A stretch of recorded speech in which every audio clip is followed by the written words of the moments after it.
दूर से एक पुराना सेना का ट्रक धीरे धीरे आगे बढ़ रहा था। ट्रक के पीछे बैठी थी एक भारतीय महिला जवान, थकी हुई लेकिन चेहरे पर संतोष था। कई दिनों की ड्यूटी के बाद वह अपने कैंप लौट रही थी। सफर लंबा था।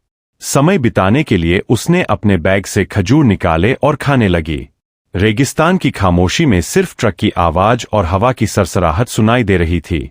खाते खाते उसके हाथ में एक छोटी सी खजूर की गुठली बच गई।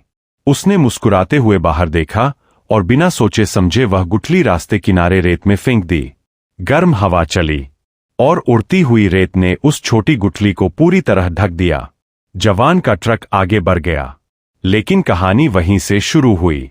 दिन बीत गए। रेगिस्तान पहले जैसा ही था, सूखा, शांत और कठोर। लेकिन रेत के नीचे दबी वह छोटी गुठली हार मानने को तैयार नहीं थी। रात को जब तापमान थोड़ा कम होता, रेत की नमी उसे जिंदा रखती। सुबह सूरज फिर उसे तपाता। फिर भी वह संघर्ष करती रही। एक दिन अचानक आसमान में बादल आए।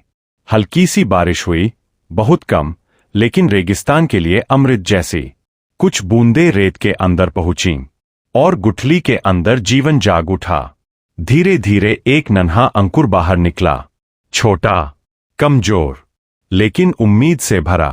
पास से गुजरने वाला एक ऊंट रोज वहीं बैठकर आराम करता था। उसकी छाया कुछ देर के लिए उस छोटे पौधे को तेज धूप से बचा लेती। कभी हवा मिट्टी उड़ाकर उसके आसपास जमा कर देती, जिससे जड़ें मजबूत होने लगीं।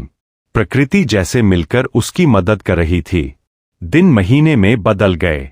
अब वहां एक छोटा पौधा खड़ा था, रेगिस्तान के बीच, जीवन की एक हरी निशानी। कुछ महीनों बाद वही भारतीय जवान फिर उसी रास्ते से गुजर रही थी।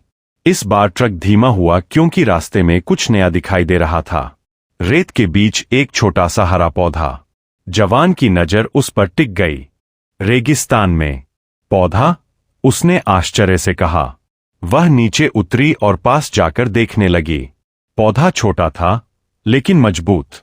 उसने आसपास देखा, कहीं पानी नहीं, कोई पेड़ नहीं, फिर भी वह जिंदा था। अचानक उसे याद आया, क्या यह वही जगह है जहां मैंने खजूर की गुठली फेंकी थी? उसके चेहरे पर हल्की मुस्कान आ गई।